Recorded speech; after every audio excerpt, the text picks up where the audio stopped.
The British High Commission in Ghana says it is waiting keenly for the outcome of investigations into the killing of Tiger IPI's Ahmed Suale, insisting the outcome is of great interest to the UK government. Ahmed Suale was shot thrice by unknown assailants at Medina on his way home, and almost 6 months on, it's unclear what the status of investigation is. Speaking to Israel as part of the Media Freedom Campaign, Head of Political Affairs of the Commission, Ahmed says the murder and other attacks on journalists is a source of great concern. He urged state actors not to see journalists as adversaries, but as partners. The nation has experienced some of the worst atrocities against media men in the history.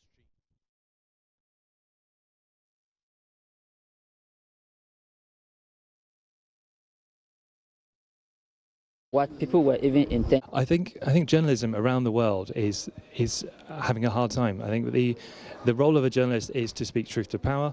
They are there to uncover what is in the public interest. Now, what they uncover may not be what those that hold the keys to power potentially like.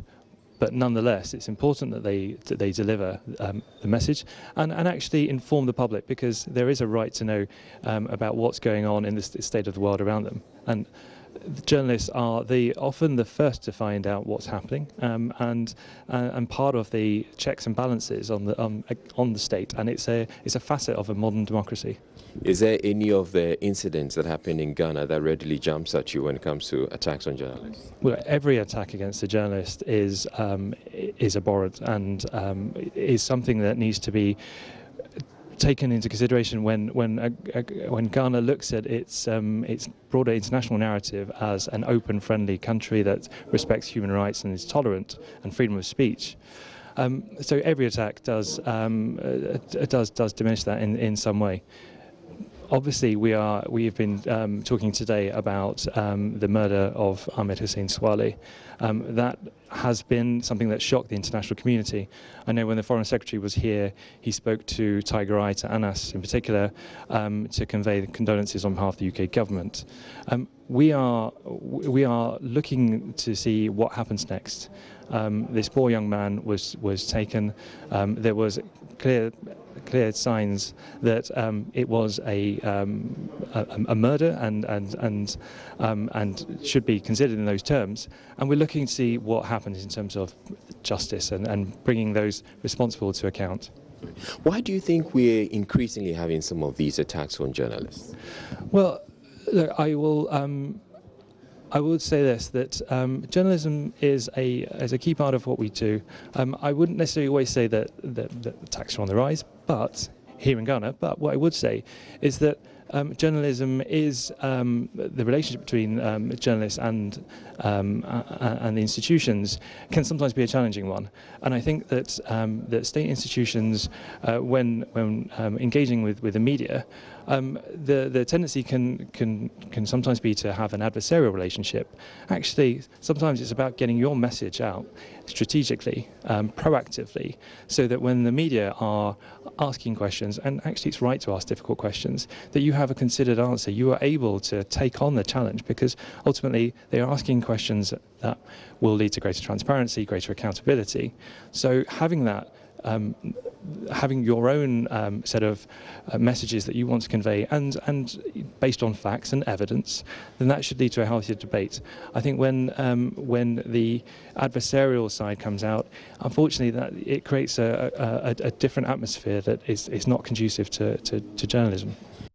We'll bring you more on this campaign shortly, but let's take you now to the court. My colleague Joseph Akablay, court correspondent, is speaking to PRO of Men's Gold. Nana Pia Mensah has just been granted a bail to the tune of 1 billion cedis, with 5 sureties, 3 to be guaranteed. So this bill no, is the first step. Say best solve that problem now. What it means that now, no, the boss never nasty. They will put together structures, put together plans, how we can pay our customers.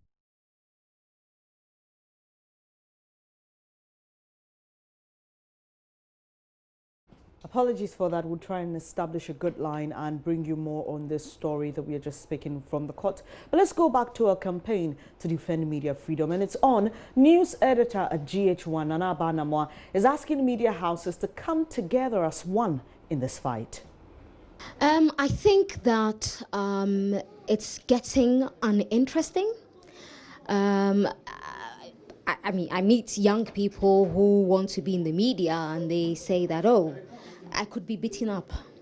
Why should a young person in the 21st century, when there is so much media freedom across the world, be petrified, and I like the word you used, to join the media because of a fear of being brutalized? So I think that we need to do better. I think media houses should come together, because what I see right now is one media house doing this campaign, another media house doing that campaign, and when another media house thinks that it is time to wage the flag, you know, on media freedom, because another station has started, they think, oh, that is theirs, let's leave it.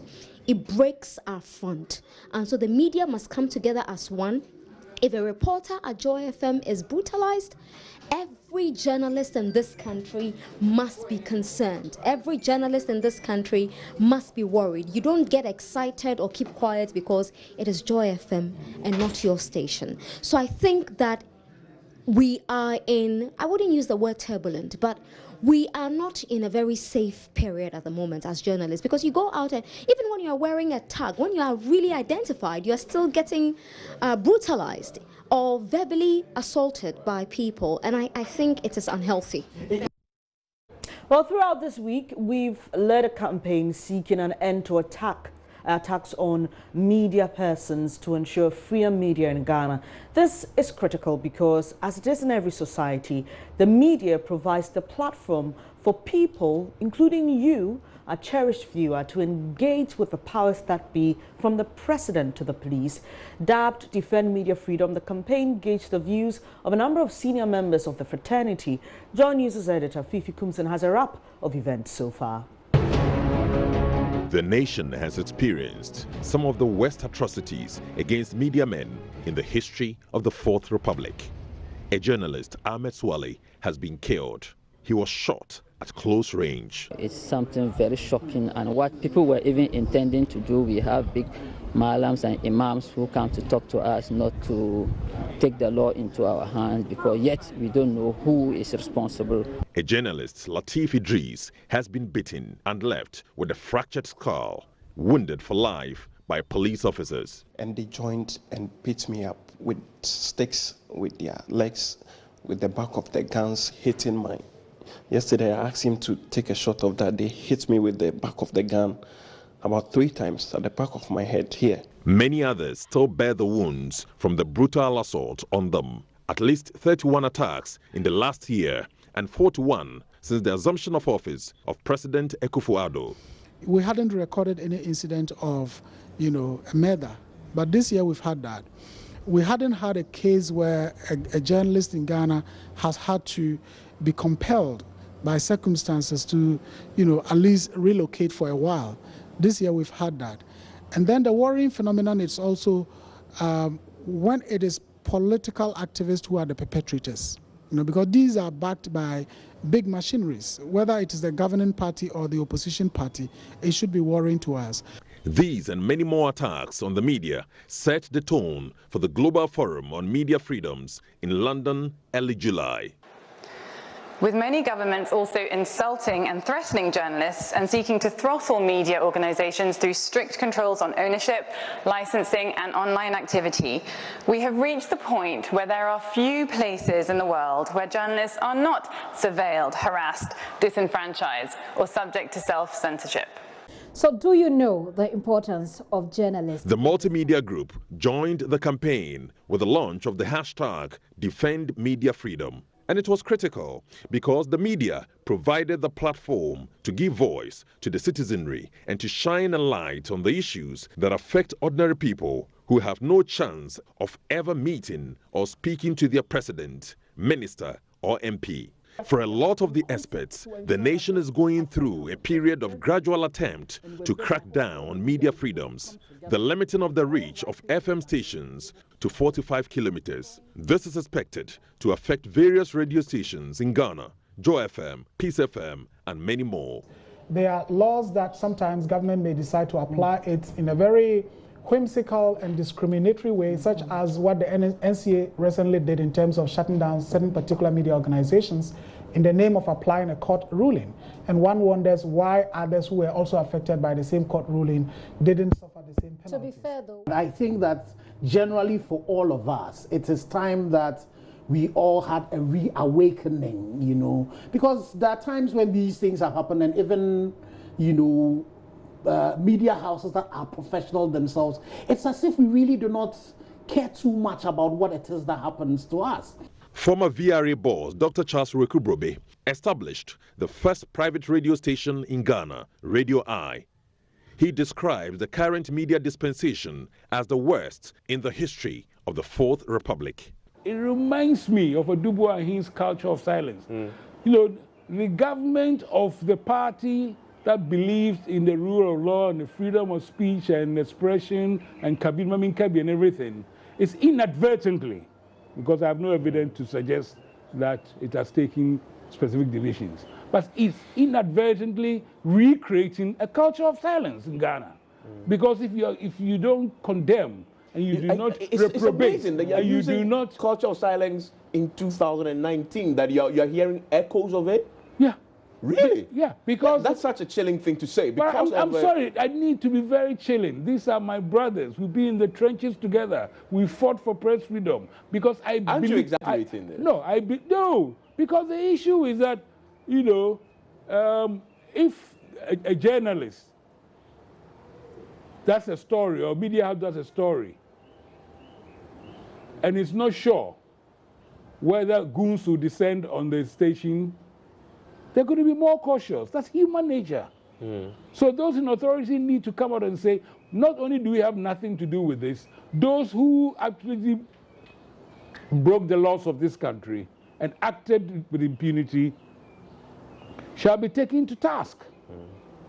And that silence, for me, as I said, inadvertently, is recreating the culture of silence, because you are actually, and then journalists are murdered and we don't know, there's nothing happening.